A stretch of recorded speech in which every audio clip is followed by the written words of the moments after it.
Super Mario 64 is one of those games that withstands the test of time. To this day, people still love playing the game, talking about it, and diving deep into its history, its secrets, and its coding. For those of us who grew up with the game, everything about it is so ingrained in our minds that we often take it for granted. I can't even count how many times I've ran around in the castle courtyard, or collected the first star of Bob-omb Battlefield. Recently, I had been thinking about discussing the quite divided subject on video games and if they are considered art or not, and I would argue that they are. And when I was thinking about art, one of the first things that popped into my mind were the literal paintings in Super Mario 64. We see them all the time.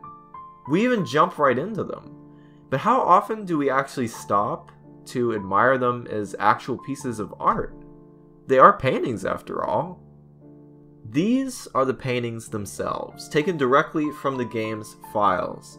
They're incredibly small, only a size of 64 by 64 pixels, which is quite fitting for the game's title and console. But despite being crammed into such a small number of pixels, they give a beautiful glimpse into the level that you're about to jump into. Let's take a look at each one of them and talk about their composition, how well they represent their respective levels, and the emotion that they elicit. The first painting that you're met with in the game is Bob-omb Battlefield. This painting is interesting to me because it doesn't show you any particular part of the level, but rather shows 3 marching Bob-ombs, which is a really great representation of the title. Which is interesting because Bob-omb Battlefield itself never really makes me think of a battle, but rather a bright, colorful place to explore and jump around. The blue, cloudy sky behind the Bob-ombs gives us an idea of where we're headed. We're not headed to another area inside the castle, but we're headed back outside, to an entirely different level, in fact. It's a great painting for the first level, because it gives you some information about where you're headed, but not enough to give it all away. It makes you want to jump through the painting and find out what's on the other side. The next painting is Whomp's Fortress, and this painting is probably the best representation of its respective level because, well, it shows you a picture of the level. The entire level. It's a tall, imposing stone fortress, but it's surrounded by some grass, a tree, some water, an island, a beautiful bright blue sky behind it. It's super straightforward, and that's not really a bad thing. Then we've got Cool Mountain, and this painting really does represent the cold atmosphere very well. There's a lot of blue, even the picture frame itself is blue. You see the snow, the sort of pale blue sky. And we've got 2 snowmen here, right in the center, who you'll certainly find in the level, and again, just reinforces that it's going to be a very cold, snowy place. But it's not a dark, gray kind of cold. It's more of a bright, colorful, almost Christmas-like atmosphere. Jolly Roger Bay is the next painting, and this actually has 2 different paintings. One of them, which is exclusive to the Japanese version, simply shows some bubbles in the water. And the other one, which is in all other versions of the game, shows a sunken ship beneath the surface. Interestingly, in Super Mario 64 DS, a remake of Super Mario 64, the Japanese version of the painting was used in all versions. Out of the 2, I would say that the sunken ship version is my favorite. You'll find the same sunken ship in the painting within the level itself. These paintings are interesting because they're a bit darker in their color tone, especially the Japanese version. It really gives off the feeling that you're going to be diving deep into the water. And let's not forget about the room that the painting is in. There's some really great fish tanks surrounding it, and it just really adds to this peaceful, calming atmosphere that this underwater level has. Next up is Lethal Lava Land. This painting is quite different in tone. No longer are we going to be exploring a bright, colorful world, but a dark, fiery level. It's a painting that I'm sure has scared many children when they played this game.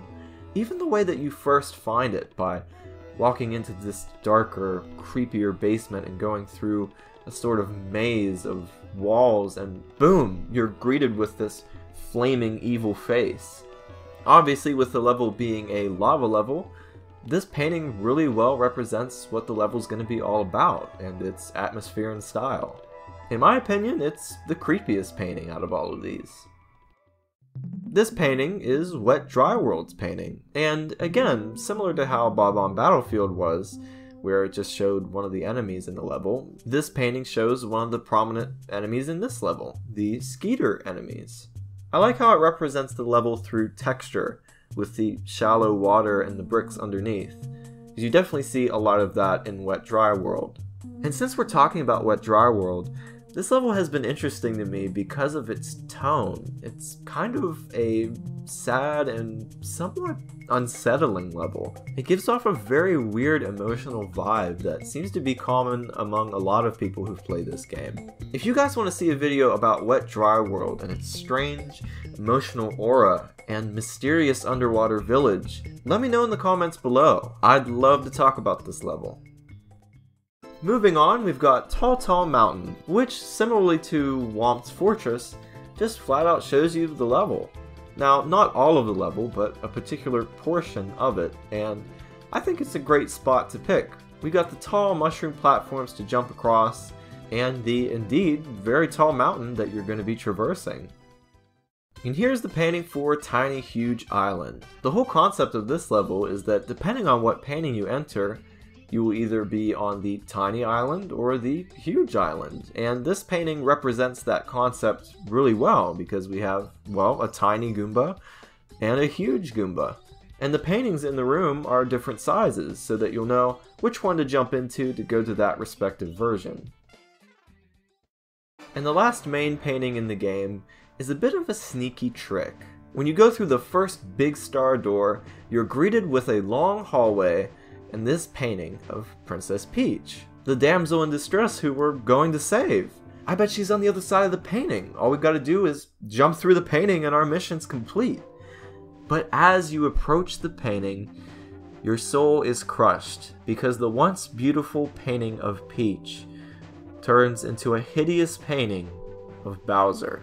And before you can even react, a trapdoor opens beneath your feet and you're plunged into Bowser in the Dark World, your first Bowser boss fight.